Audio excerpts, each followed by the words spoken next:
Casper Family Connections was founded in order to provide children who are unable to live with one or both parents a safe and conflict-free environment in which they may have a healthy contact with a non-custodial family.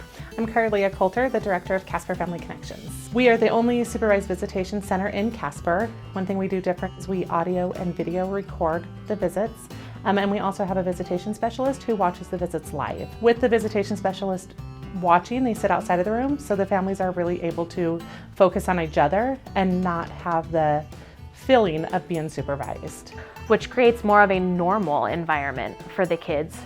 The other places that I had used, the visitation supervisors would sit at the table with the visiting parent and the child, and it almost created a family type thing, which was kind of upsetting to me because my son was creating bonds with the visitation supervisors instead of the visiting parent that he was supposed to be. During visits, the parents arrive early and then we bring the kiddos in, so there's no interaction between the parents.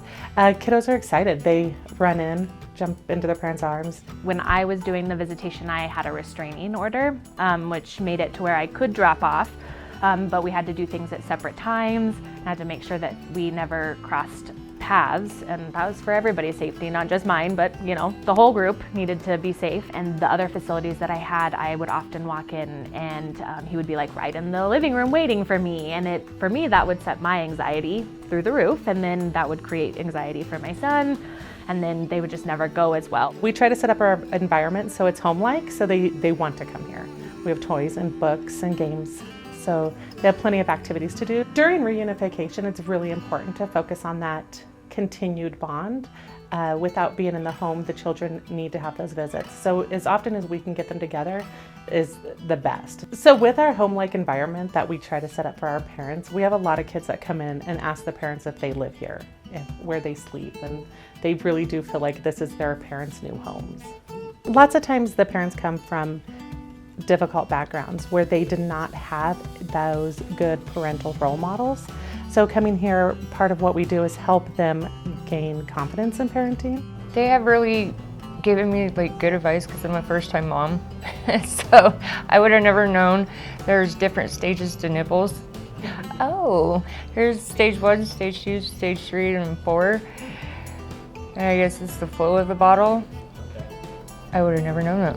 Giving them the opportunity to read to their children, play on the floor, having child-led interaction, really just enjoy time together while learning to be a good parent. But they also kind of help parents be parents. If I would have just had that structure, I probably wouldn't have failed out of college. I probably wouldn't have done a lot of the different things that I had done in my life, but I didn't have that outlet.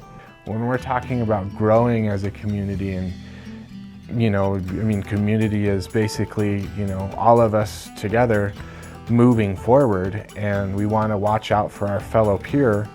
If we don't have programs like this, then we're going to see a lot more issues with substance abuse, mental issues, growing up in a household of domestic abuse, and us trying to stop domestic abuse and domestic violence. They can save a lot of families. People may see it just as visiting, and it's a lot more than that. Because you're keeping a family unit together, right? Yeah. In a safe environment. Yes. It takes a village to raise a child and a community to keep them safe. Don't you want kids like me to stay safe?